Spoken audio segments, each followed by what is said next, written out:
Isekai Quartet! This show was without a doubt my favorite anime this season. It was a crazy combination of 4 different isekai anime all mixed into one show. They did an incredible job of crossing these 4 shows over and left us with a crazy cliffhanger, which by the way, if you want to skip right to that, I'll put a little timestamp here. You can go straight to that if you want to skip the review. And it left us hungry for more. But why exactly is this show good? Let's take a look into the awesomeness that is Isekai Quartet. Isekai Quartet is the story of 4 isekai shows all having to get along in the same classroom. It is essentially a crazy crossover. We have one of the funniest shows ever, Konosuba, the great and powerful Overlord, the psycho and awesome Tanya, and the ever-present Re:Zero. Having seen every one of these anime, I cannot tell you how amazing it was to see them all interact. They have to get along and enjoy their new isekai life from their already isekai life? That's too many isekais on top of another. But what is so great about Isekai Quartet? Well, everything! This show was awesome! From seeing Megumin's explosion to watching Aqua try to turn Ainz undead, which was so cool, because we constantly forget that Aqua is a goddess. She has this amazing power, and she could have defeated Ainz, and he almost lost. Of course, we'll never know if she could actually beat him, because while all these powerful beings are together, they have to get along and not kill each other. Watching these characters interact was everything I dreamed of. And Kazuma and Subaru, seeing how alike they are. We also saw Tanya being the assertive commander we all have come to love and fear. We've seen the Narzawick cast being, well, the Narzawick cast. Isekai Quartet answers questions that rarely get answered, like how characters from different shows would interact and who would be friends with who. I mean, you remember when Nickelodeon did that Jimmy Timmy Power Hour show? And they were like, this is the craziest crossover in history. And Isekai Quartet was like, hold my sake! And I gotta say, Tanya and Demiurge getting along and bullying Kazuma was hysterical. Rem and Aldebedo finding no issues for their feelings with the men they love. And many, many references to Aqua's distaste for padding. I gotta admit, this show made me so happy. It had everything I expected. Nothing was left out. Except probably I really did want to see Emilia and Megumin have a moment where they're like, hey, we kind of sound alike. That's weird.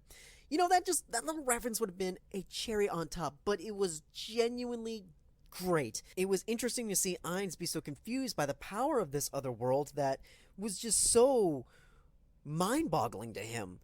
And of course, we still had Kazuma bullying Aqua, which, by the way, Aqua was a star of this show. Her voice actress, Sora Amamiya, was fantastic in this show, and she was fantastic in Konosuba, but she's got to be one of my favorite voice actresses of all time, and she was no exception here.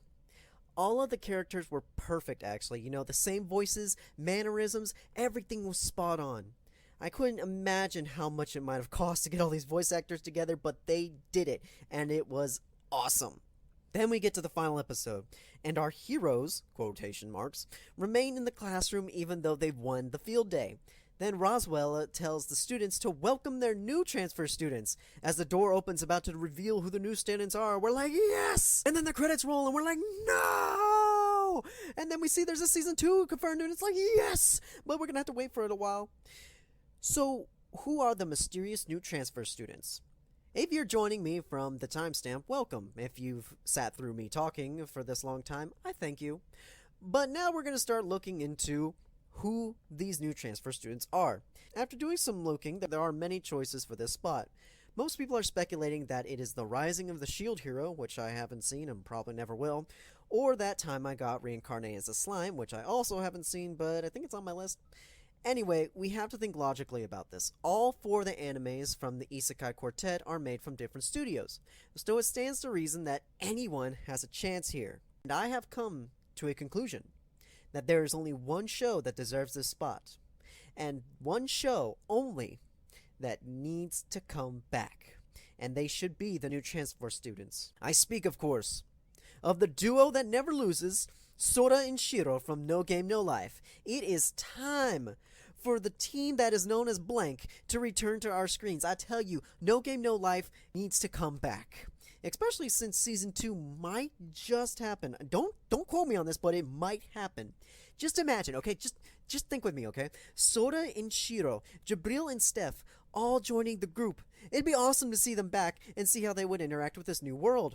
The strange part is, they're really smart, so they might even figure out a way out of this because to them, this might look like a game. Some of you might say, but Sora and Shiro are shut-ins, they wouldn't make it in the new world. But remember, when they faced the War Beast, and they thought they were in the real world, but it was actually a simulated world, they freaked out. But since the world is fake, they shouldn't have any problems with it. I mean, come on, think about it, it'd be awesome, right? Also, I need Chibi Jabril in my life. In fact, you know what, I'll take regular Jabril. So the show is perfect. The intro and outro are catchy as all get out, and it keeps us laughing every week. In my opinion, Isekai Quartet scores a 9 out of 10, a very good score, but why not a 10? Well, nothing's perfect, and it's the same thing here. Isekai Quartet has one major problem that set it back from getting that perfect score. It was too short. Dang it, this show was so good it needed to be longer for sure. You know, I saw a lot of reviews of this show, and a lot of people kind of missed the point of this entire series. The whole point of the show is to have fun. It's not to take it too seriously by giving the characters a break from their world. And you know what? By that measure, it succeeds. Isekai Quartet will go down as one of my favorite shows, and I really liked it. And you know what? I hope you did as well. Thank y'all so much for watching. I did not think I'd get this video out this fast, but you know what? I did it, and I hope you liked it. Now, my question to you all is, what did you think of Isekai Quartet? Did you like it? Who do you think the new transfer students are? I'm open to all suggestions. Alright, I'm out. Peace. See ya. Yes, my master.